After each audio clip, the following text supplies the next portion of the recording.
bal ka fikir inaad sanado badan kadib dib ugu soo noqoto tuuladii aad ku dhalatay laakiin markii aad timaado cidna ku aqoonsan weydo maxaa yeelay dadka kugu harreysan maaha bini aadam halkaas waxaa ka jira khalad weyn balse filimka gudihiisa ayaad ku ogaanaysaa wax walba muuqaalkeenu wuxuu ku bilowmayaa nin la yiraahdo Grey King oo xasuusanaya dhacdo 22 Juun 1990 maalinkaas waa maalinkii ugu dambeeyay ee iskuulkooda sidaa darteed isaga iyo saaxiibadiis aad bay u faraxsanaayeen kooxdiisu waxay ka koobnaayeen 5 qof Olivier kan ugu qosolka badan Peter oo ah kan ugu yar kooxda Steven oo ah mid aad ugu xeel dheer dumarka iyo Andy oo ah saaxiibka ugu dhow Grey iyo Grey laftiisa dhammaantood waxay ku noolaayeen magaalo yar oo ay carruurnimadooda ku wada qaateen markii iskuulku dhamaaday waxay go'aansadeen inay dhameeyaan caqabad lagu magacaabo Golden Mile taasoo ah inay booqdaan 12 baar ee ku yaala magaalada mid kasta oo ay gaadhaan ay ka cabaan hal biir way bilaabeen socodkii laakiin baarkii sagaalaad ayay la dagaalameen koox waxay ahaayeen dad aad u khatarsan qaarkood ayaa matagay qaarkoodna way dhaawacmeen sidaa darteed ma aysan tagin 3 baar ee ugu dambeeyay waxayna fadhiisteen buurta dusheeda iyagoo arkaya xidigaha dhacaya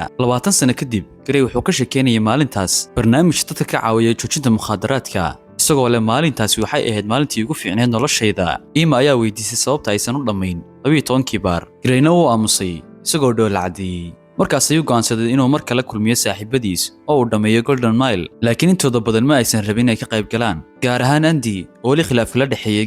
Grey wuxuu sheegay inuu keeni doono Andy xitaa haddii uu diido wuxuu u tagay Andy oo hadda noqday qareen shirkadeed laakiin Andy wuu ka diiday inuu ka qayb galo ilaa uu Grey u sheegay in hooyadii dhawaan ay u dhimatay kansar taasoo Andy ka naxay una adkeysan kari waayay subaxdii xigtay Olivier Peter iyo Steven waxay gaareen istaanka tareenka Andyna hore ayuu u joogay Greyna wuxuu ka yimid isla gaarigii markii iskuulka ay dhigan jireen dhammaantoodna waxay u safreen magaaladii ay 20 sano ka maqnaayeen waxay hotel ka qabsadeen qolal kadibna waxay u dhaqaaqeen baarkii ugu horeeyay weerarkii baarka koowaad xitaa ma aqoonsan dadka kalena waxay lahaayeen wajiyeeskooda mida Grey wuxuu dalbaday 5 koob oo biira laakiin Andy wuu diiday isagoo sheegay sanado badan inuusan wax khamri ah cabin isagoona qaatay biyo Greyna aad ayuu uga xumaaday intaa kadib waxay u dhaqaaqeen baarkii labaad kaasoo u muuqday mid qadiimi ah weerarkii halkaas joogayna isaguna ma uusan aqoonsan taasoo ku noqotay layaab intay cabitaankooda wadeen Olivier ayaa ka helay wicitaan walaashiis Sam taasoo iyaduna ay ku sugnayd isla magaalada markay timid dhammaan saaxiibadiis waxay la yaabeen quruxdeeda laakiin Grey ayaa isku dayay inuu dhex galo Sam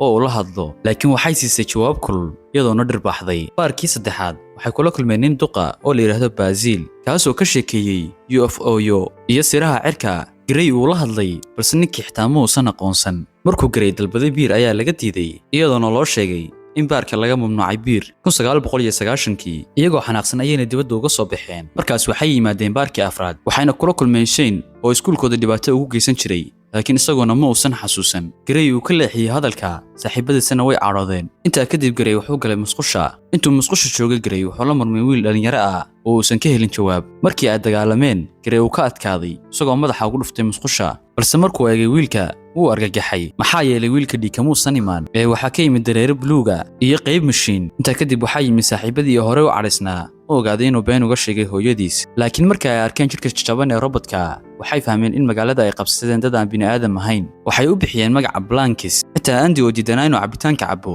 wuxuu bilaabay inuu cabo baarkii xigay Grey wuxuu arkay nin la yiraahdo Rivet oo iskuulka daroogo ku siin jiray Rifendinku isaga aqoonsaday Grey aad ayuu u farxay maadaama uu helay bini aadamkii ugu horeeyay ee run ah laakiin ninku uu cabsaday wuxuuna u sheegay inuusan waxba ogaan doonin kadibna uu ka tagay markii la soo wacay baar ka xiga waxay arkeen Sam oo saaxiibteed la joogta markii uu Grey isku dayay inuu sheego sirta Blankiska ayay mar kale dhirbaaxday laakiin markiiba saaxiibadeed ayaa isku rogay Blankis oo isku dayay inay dilaan laakiin Grey ayaa ka soo gaaray oo halkaas ka badbaadiyay markay yimaadeen baarka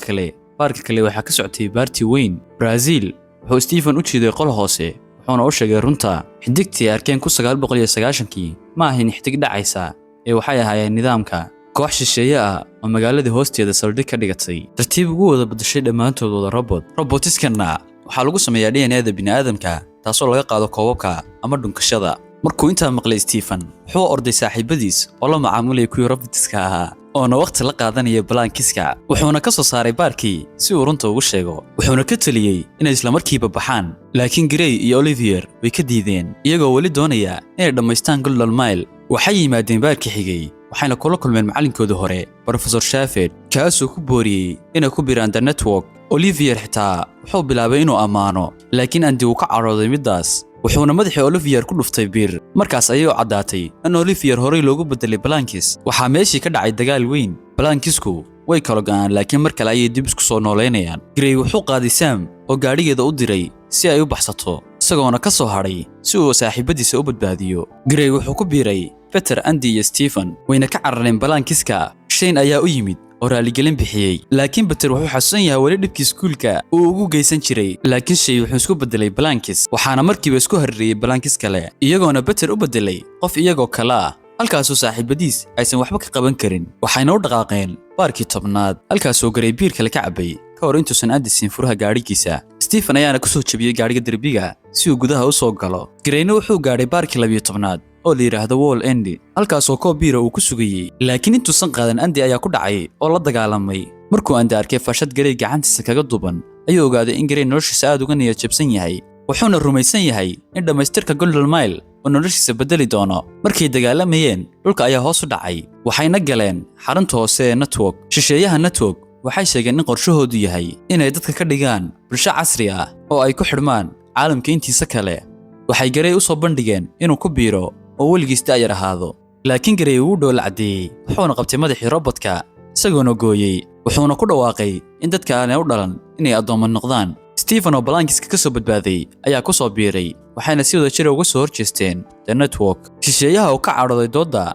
ayaa go'aansaday inay ka baxaan gebi ahaanba magaalada, laakiin markay baxeen, magaalada oo dhan waxay bilowday qaraxyo nuclear. Saddexdoodii waxay ka baqeen inay ku dhex dhintaan, laakiin Basil ayaa u yimid oo ku hogaamiyey jaranjaro, waxaana bannaanka ku sii horsugayay Sam. waxaanay u carareen baabuurka oo ay ku baxsadeen ka hor intuusan qarax weyn dhicin, waxayna gaadheen isla boortii 20 sano ka hor ay joogeen, halkaasoo ay ka arkeen magaaladii oo gebi ahaanba sii burburaysa. Filimkeena maantana halkaas ayuu ku egyahay. fadlan haddii aad nagu cusub tahay nagu soo biir oo subscribe-na soo dhee, muuqaalkana like saar haddii uu ku cajabiyey. filimka magaciisana hoos ayaad idin soo dhigay.